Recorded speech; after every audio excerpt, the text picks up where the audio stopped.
Ladies and gentlemen, boys and girls, it is another wonderful episode on the world's #1 live stream show on the business of culture and the culture of business, episode 183, an important topic today on the issues surrounding women's equity around the world. We've just come out of a whole month where we've celebrated women. Not that a month is enough, thank you very much, but we are going to expand on that and keep this conversation going with somebody who is really passionate about this work and operates on a global scale and has achieved so much on a global scale. Who better to bring her on? And you will absolutely love to hear from her. Stick around.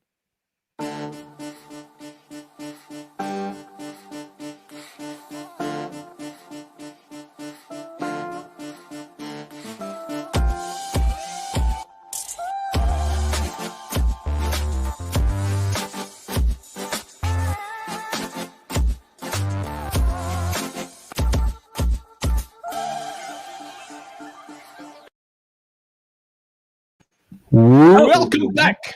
Hello, Two Chaps, Mini Cultures, the world's leading program, live broadcast on the business of culture and the culture of business. Man, I love saying this more and more. This sounds kind of, yeah. It's kind of, we might wear out our welcome a little bit with this. We might have to come up with we're selling this. We're selling this. This is it. Absolutely. But what we are not is the world #1's expert on women's equity around the world. I would probably pretty guarantee that we're not. We're certainly not. No. Right? Absolutely. I heard you know somebody in that arena. We do. And we've been very, very blessed to invite her onto this episode today. Please welcome the wonderful Naomi Seddon to the broadcast of Two Chaps, Many Cultures. Hello, mate. How are you? Good, thanks. I'm happy to say that Naomi is a fellow Aussie, and not that I'm any biased in this situation, but at least I will understand exactly what Naomi's talking about. Come on, it's not that hard. At least she's not from Sydney, so it's all good. See, we went there. No, yeah, that's right. Well, welcome, Naomi. Thank you for joining us. This has been a long time coming. You and I have had discussions, and we've met in person. And I'm just, I can't really explain how much in awe I am of a person like Naomi, who has absolutely achieved so much in not only from our small little corner of the world in Australia, young girl from Melbourne, the streets of Melbourne, now operating on a global scale, both in the field of law and in many, many different platforms. So I don't think that we're ever going to do your achievements justice on a small episode like this, but thank you so much for joining us.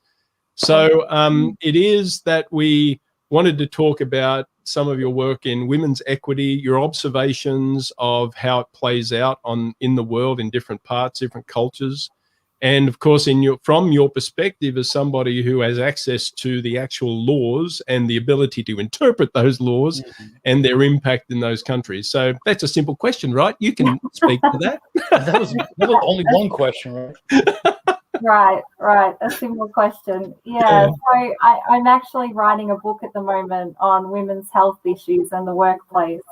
And the reason this came about is really a few things, but it started for me as a result of my personal journey. So I am a lawyer in Australia. I moved to the US and became a lawyer qualified in the US, and then I became qualified in New Zealand, and then I sat the UK bar exam.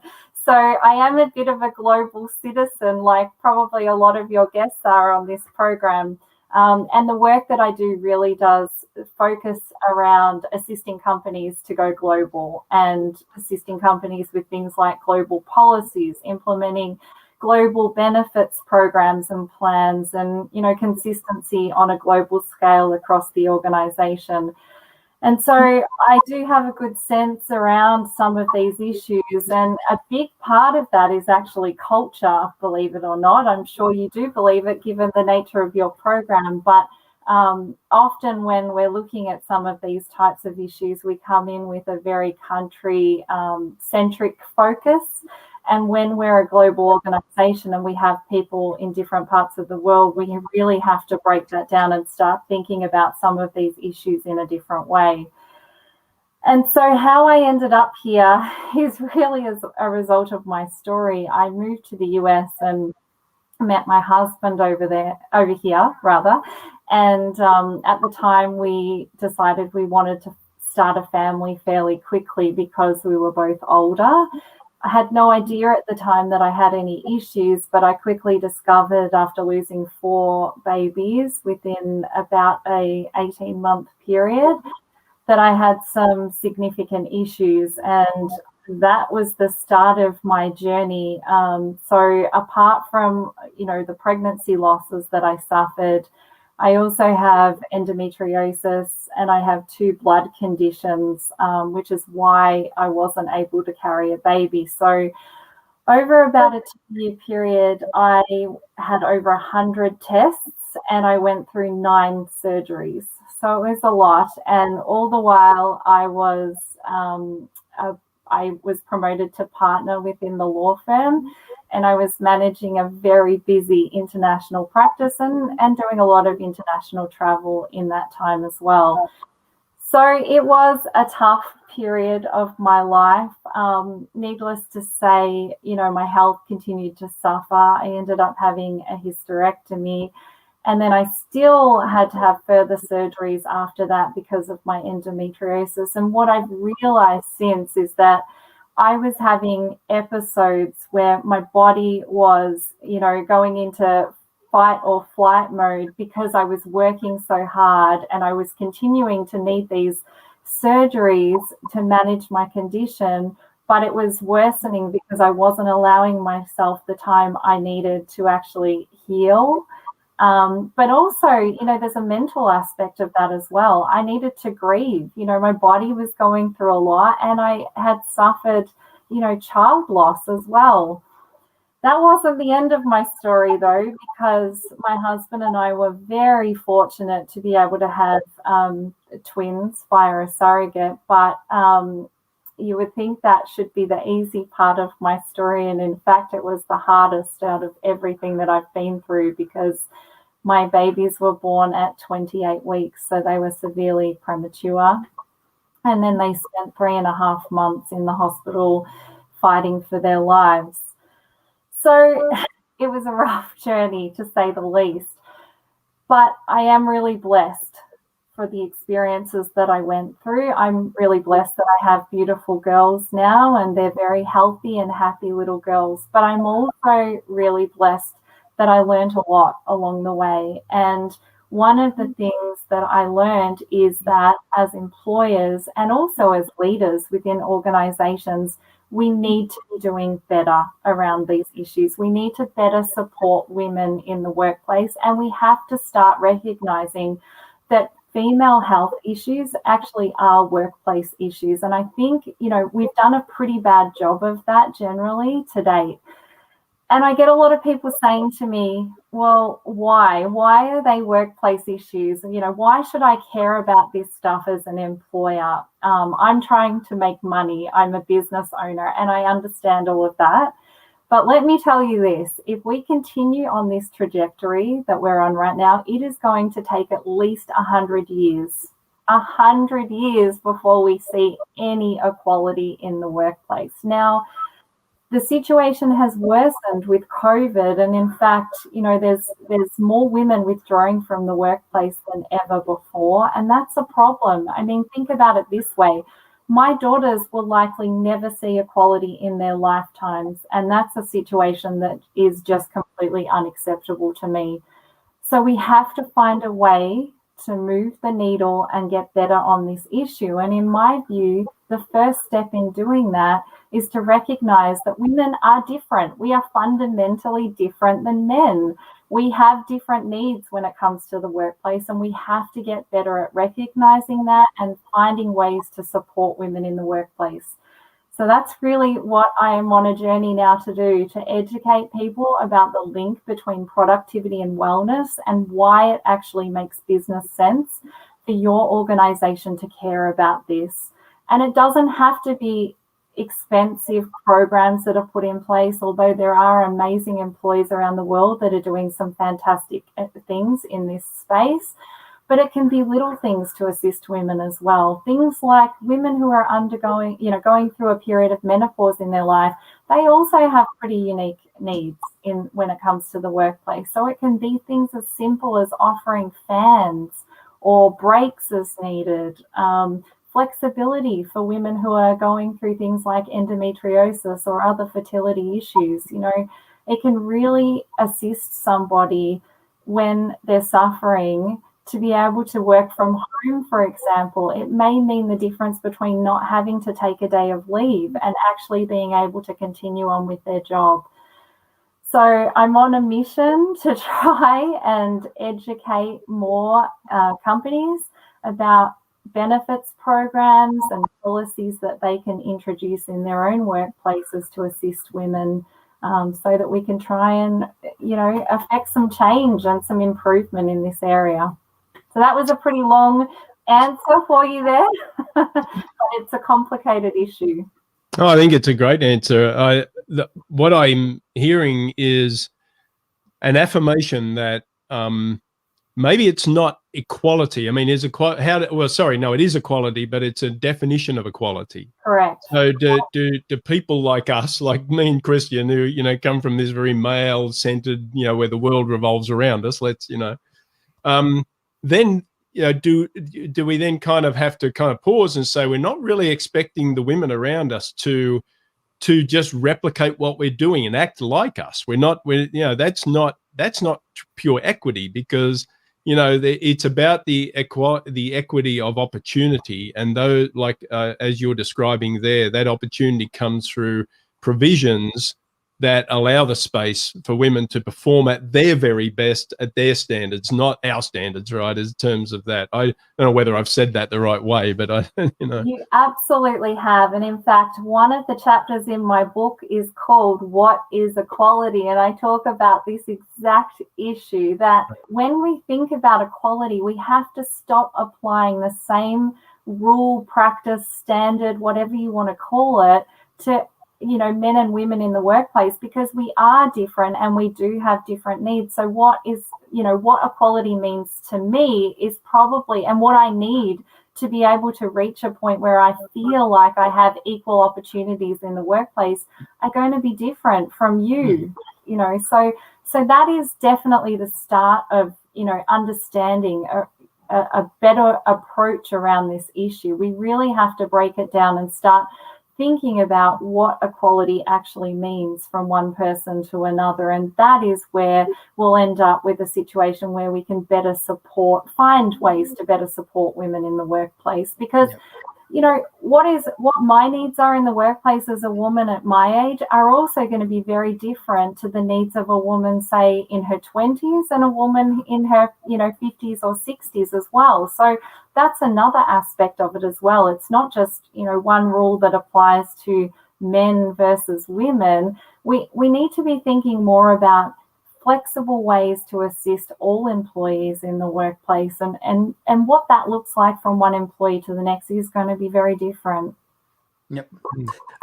I want to pick up on a comment that was made here right when our program started by Janet Turner, who says she's looking forward to hearing what we're talking about today, because maybe an hour or two ago, this very Janet, who works in the employee mobility, or in general in the mobility industry, she posted something on LinkedIn that I have to read out to give you the context. She says, "Is being too, quote unquote, too emotional a character defect or part of a person's character to be embraced? Is being too emotional considered being needy or equal to being needy to you?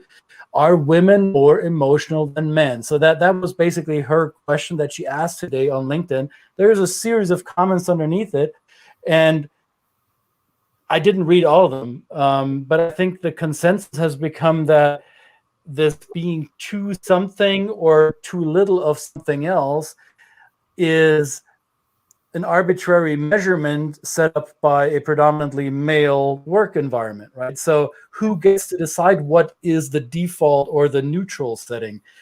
So have we at least accomplished moving that male-dominated neutral setting further into the actual center, or are we still far off with that?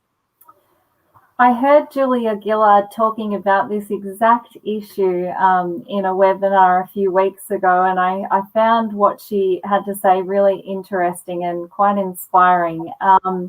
She was talking about the fact that, you know, exactly what you said, we tend to put labels on men and women like this when in fact it's not true. There's going to be a lot of men that are very sensitive human beings as well, and there's going to be a lot of women that don't have those types of characteristics as well. So I think to label, you know, anyone, male or female, like this is a big mistake.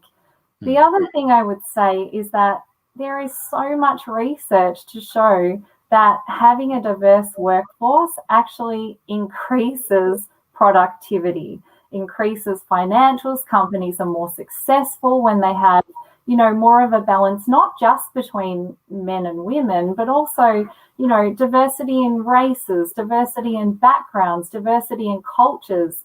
So, you know, there is no right or wrong leader. And I think we need to start thinking about that when we're looking at these types of issues, that there is certainly a place in organizations for people who are strong. There is a place within organizations for people who are more empathetic towards employees, and they're going to have different roles to play within organizations. But who wants to work in an organization where everybody looks and sounds and behaves the same? And statistically, the research shows us that they are not the most productive workforces anyway. So I think we really need to start recognizing this. But in my view, it also starts at the top. And this is something that I've talked about extensively in some of the articles that I've written, some of the other, you know, online publications that I've done lately, and also in my book. One of the things that I recognized about myself was what a poor job I did as a leader for other women within the organization, because I am very fortunate to be in a role where, you know, other women may look up to me and they're looking at what type of role model that I am demonstrating. And by behaving in the way that I did, by pushing through, by not taking the time to heal, I was inadvertently setting an example to other women. And I am not proud of that, because it's not okay. There has to be a better way than just simply saying that we have to push through. So the other thing that I would say to that is, you know, I have made a lot of changes in my life over the last, you know, 2 years. And one of the things that I've done is actually start taking time to introduce wellness into my life. I run almost every day now. I know, you know, that type of exercise is not for everyone, but I've made a conscious effort because of my endometriosis and the fact that I needed to manage it more effectively in particular. I've made a conscious effort to put wellness into, you know, my schedule. And I have to tell you, last year, I had the most successful year of my entire career. And you know what? I had time for myself. So I fundamentally believe this is so important and crucial, and that pushing through and working yourself like a dog, you know, and not taking time to heal, or, you know, taking the time to put your hand up and say, hey, I'm going through this and I need A, B, or C, is actually a big mistake. And it ends up resulting in the opposite of what you actually want to achieve. And that is being a successful, productive, you know, member of society, employee. It also has, you know, an impact on your personal life as well. And that's something that we should not underestimate. Maybe the old Romans knew something all along, right? Mens sano, no, what is mens sana in corpore sano? A healthy mind and a healthy body, right? Yeah. Now, I wanted to say something earlier, but it didn't fit in. But it doesn't fit in now. But I do want to say that I'm sorry to hear about your loss. That must have been devastating. Yeah, I mean, it was. I lost a little boy at 5 months, so that was, yeah, heartbreaking. I mean, for any woman that goes through that, any family that goes through that, men and women, you know, we we both experience loss. Just because a woman's carrying doesn't mean a man is not affected by a child loss. But yeah, I mean, any woman that goes through that, my heart goes out to them. And this is one of the areas where I think we need to do better. I'm really proud to say that I actually sit on the board of a number of companies, and one of the companies I'm on the board of is an ASX company, Megaport. And I'm so proud to be part of this organization because I am head of the Benefits and Remuneration Committee, and I have had the ability to come in and start affecting some change within the organization around some of these issues. And we're one of the first companies in the world to introduce paid early loss pregnancy leave. So and we've introduced that for all our employees globally. So if you lose a child at 4 weeks or 30 weeks, it doesn't matter. We want people to take the time that they need to heal and grieve. And I really encourage more companies to consider offering these types of benefits, because as someone who's experienced it, I can tell you how important that is. So when you talk about that, you're driving change from within an organization. So that's something that really needs the impetus of the leadership and the convincing. You have to convince the leadership, right, of the value of this, right? That's one thing. In a legal sense, though, that in terms of the work you do, also interpreting the laws and the prevailing protocols in different countries around the world, is there also a kind of the other side of the coin is encouraging governments to perhaps when companies are not doing it themselves, to actually impose these, and some people push back on this, get government out of my business and all that kind of stuff. But this is so important to the health of the community that there's also a role for governments to be encouraged to write within the laws and structures of their society some of the things that actually have to force companies to do this in the countries that they operate in. Yeah. Absolutely. I'm actually on the board of Surrogacy Australia because of my journey, and something I didn't mention was that commercial surrogacy is illegal in Australia, and in fact it's a crime in a couple of the states in Australia. So it's a pretty serious issue. And one of the things we're doing is trying to advocate for change. But the other aspect that I see where this occurs and where it is important, and certainly government has a huge role to play in this, is around things like clients who want to to do the right thing and try and assist their employees with some of this employee benefits programs. So surrogacy is something that actually comes up quite a lot in this space because of the challenges around the world. There are certain countries where surrogacy is illegal. Commercial surrogacy is not legal. So for some of my clients who have wanted to introduce benefits where they, assist to pay for the surrogacy process, that can be met with some legal challenges. And that's where we really do need government to step in and, start thinking about this, because if we put our head in the sand, it's a pretty ignorant, view. People are going to find a way. And I can absolutely tell you, when I was doing ABC Sunday Night Story and we were going through the process of trying to obtain parental rights for our children and citizenship in Australia, one of the things that I said, and I stand by this, I wanted to be a mother and I would have done whatever it took. People are going to find a way. We can't simply say, well, it's illegal and, people are not going to do it. They're going to find a way to be parents if that's something that is really important to them. So we have to find better ways to support people when they do go through this journey. And, employers do have their hands tied a little bit on some of these issues because they can't introduce policies where it's going to be breaching the law. So absolutely, government has a huge role to play.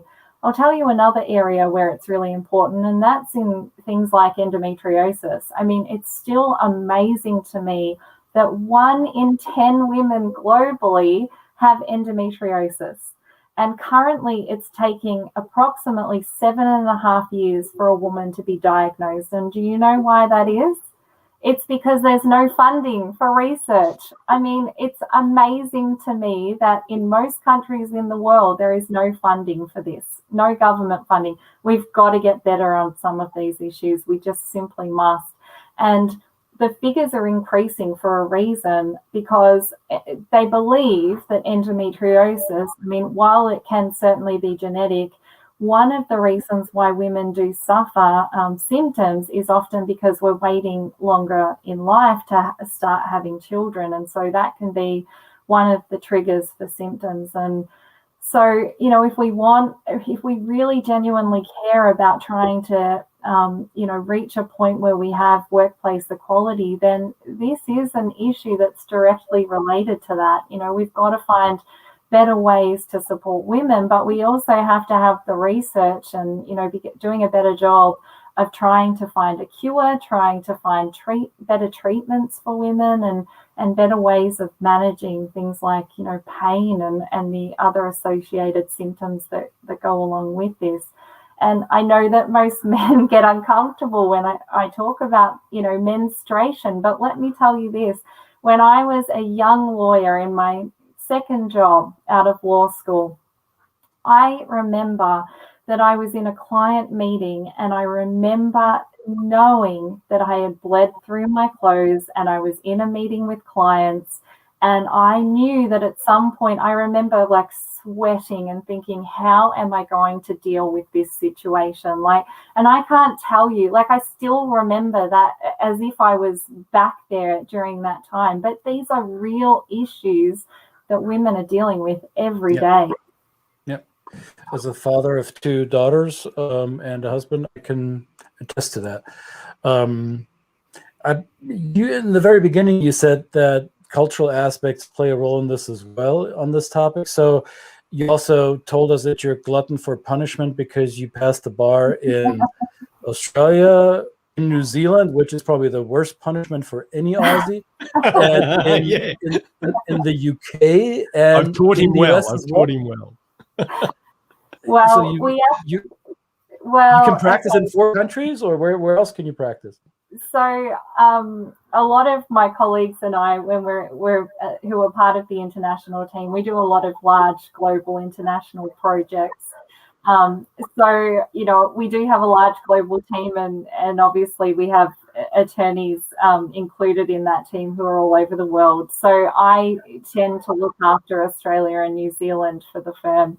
But certainly do manage a lot of multinational, you know, large projects for clients. But yes, we do have a very different system in a lot of these countries that you mentioned. So there's not actually a bar exam in every country. So Australia doesn't have a bar exam. You pass, right, you know, you do your law degree, and then you have to do a period in a law firm before you qualified. New Zealand, I did not have to do an exam for. I was able to waive in, but obviously I had to get across the law, and I have, you know, you mean the standards are so low there that it was easy for an Aussie to. No, it works both ways. Kiwis are allowed into the Australian system as well. So I can't. My piggyback question, though. So sorry if I'm interrupting here, but my piggyback question is: so having seen the legal field in so many countries, and being familiar with the legal frameworks that either enable or prevent equity and equality for women in the workplace, how did culture appear to you? How did culture appear as a factor to you? Let's say, is New Zealand really that gender equality paradise compared to, let's say, the United States? Or is that simply a media hoax? How did you experience that? Well, a lot of this is driven from the top, right? And when we look at that, we look at government, because they do drive a lot of this. New Zealand has a very progressive female leader. A lot of the policies, a lot of the laws are driven by, you know, a party that is very open to these ideas. And New Zealand, actually, I should mention this, just last week it was introduced early loss pregnancy leave for everybody across the country. So they're doing an amazing job in this space.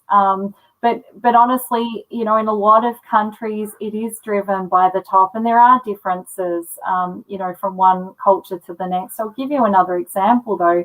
Even in countries where governments are doing things in this space, often because of the inherent culture that's existed for hundreds and thousands of years, just because a policy is in place, it may not be utilized. And Japan is a good example of that. Japan actually have menstruation leave, and because of the culture and the stigma around that issue, it's something that actually isn't utilized very often, which is unfortunate. But there are countries that are doing better things in this space, but it also does take a shift and, for change to happen, and for people within organizations, within leadership and within government to encourage people to access these types of benefits and change their mindset around some of these benefits. And the UK are doing a good job around this in relation to the menopause and the workplace laws. So we've got a long way to go, but certainly culture definitely is an important aspect to consider in this. And the other area where I see it play out often, because I am working, across various countries, and I'm working with, organizations that may have a manager based in the US, for example, and they're managing a team in Australia or New Zealand. It can be an issue when we have management that maybe don't understand the culture in the country that they have employees. They don't understand the legal, framework, the regulations, the requirements in that country. So I do see it play out in that sort of, setting as well. But also when we're talking to organizations about implementing some of these types of benefits plans, it is really important that we don't adopt a view where we think, well, the standard for leave in the US is, or, Australia is about 15 days or 20 days. But in Europe, we know that, market rate says 28, but we think that's ridiculous because it's not something that we're used to. We need to actually recognize that just because it's something that we're not used to does not mean that it is inappropriate for that particular workforce. And that is a cultural issue. And I do see a lot of cases where companies, fail to take into account culture when making these types of decisions. Yeah, it's often a discussion we have with our clients, where they might have a visceral reaction to the settings or the implications or the implementation of laws in the countries that they're trying to expand in or they've got operations in. Oftentimes, if you kind of take a step back and give them the baseline, some of the insights into what has influenced the culture and its development over a number of historical years, you can then kind of round it out by saying, it's only natural to see that these laws and these types of protocols exist now because they are a result of the culture that the people have been brought up around. And that's a kind of a less threatening way to come at somebody to say, well, you're just getting it wrong and they're getting it right. That's a very binary way to look at it. Once you go deeper and put it in the context of the culture, it becomes much more easy to understand. That's just been my experience. So that's great. So you said you've got a book coming out, Naomi. So you're in the middle of this, and I know, is it the actual Milk and Margaritas title? I think you're using that title, yeah? It is, and when you read the book, Milk and Margaritas. Yeah. I have a feeling that you don't go together very well. I hope you're drinking them separately. They do. Let me tell you why. No, it can't, for years I've known that writing a book was something that I wanted to do because I want to be able to tell my story, but that's not the main focus of the book. I want to be able to shed light on this issue and give organizations, leaders, and employees the tools that they need to start discussions within their own organizations to try and start thinking about some of these issues and improve opportunities for women. But where the name comes from is this. While my husband and I were trying to create a family, i.e. trying to create milk, every time we would suffer some other heartache, we would always go to our favorite Mexican restaurant and drown our sorrows in a margarita. And so that is, you know, fundamentally where the name Milk and Margaritas came from. And so for years I've known that was going to be the name of my book. Oh, that's that great. means also that the goal is to drink less margaritas in the future and drink delicious other drinks. Correct. Yes. All right. So what would you tell men like Brett or myself, or even more boneheaded members of our species? What can men do to, regardless of the legal framework that may or may not exist in the workplace that, or in the country where they work, what can we do on an organizational level to move the agenda forward towards more equity? What are some of the easier, low entry level things that men can be allies in?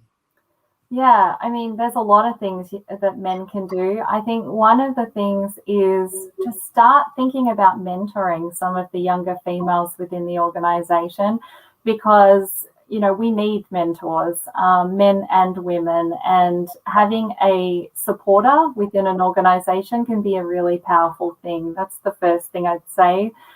Secondly, start looking for signs, start asking your employees, are they okay? But also more than that, I think, you know, one of the things, you know, especially for me, I definitely experienced this.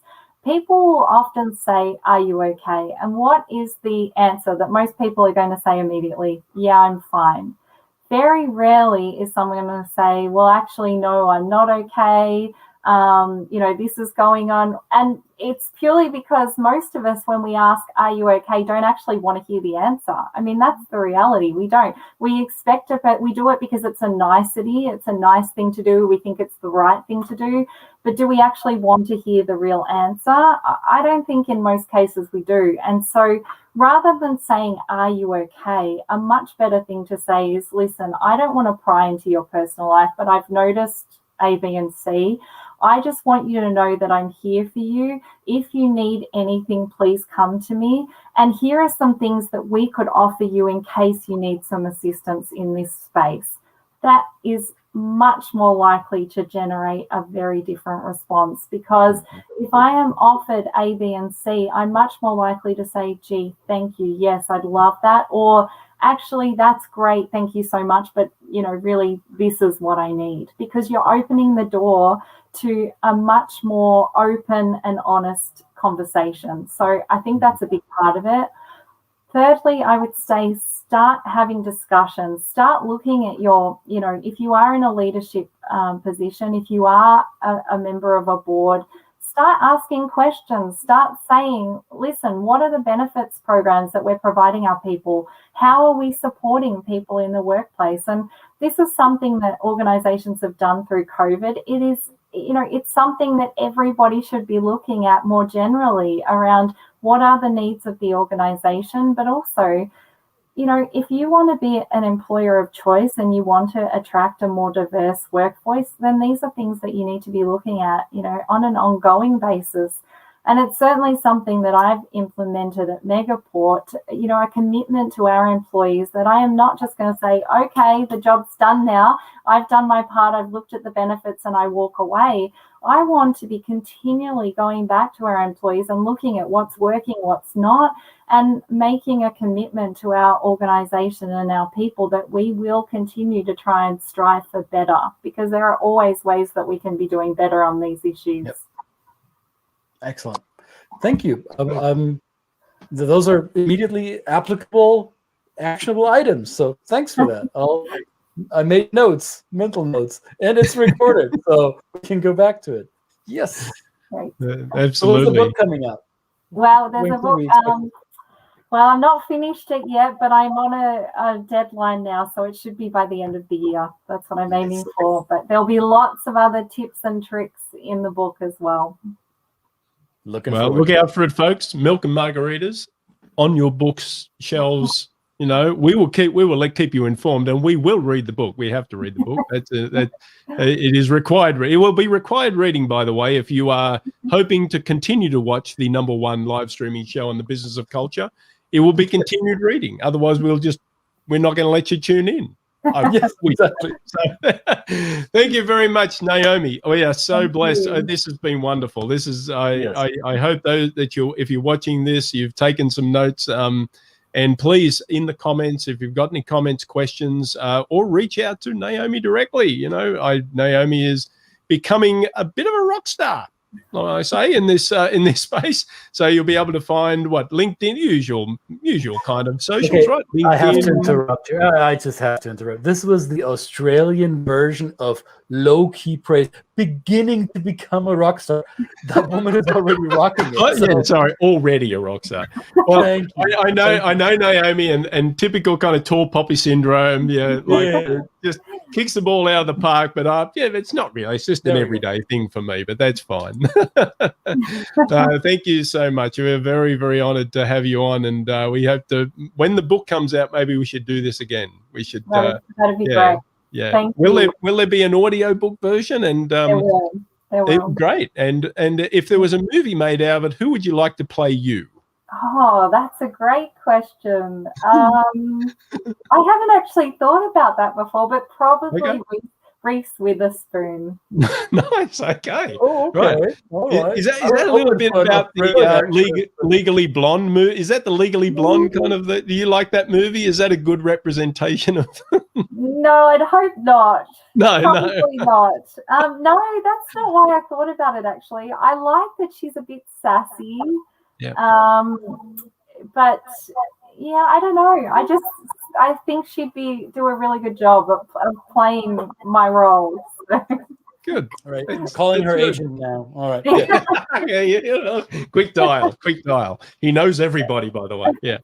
So, well, thank you again, Naomi. This has been great, and we'll obviously be in touch and keep us informed in your journey and the book development of the book and that kind of thing. So this has been Two Chaps, Many Cultures, episode 183. We're even close to 200.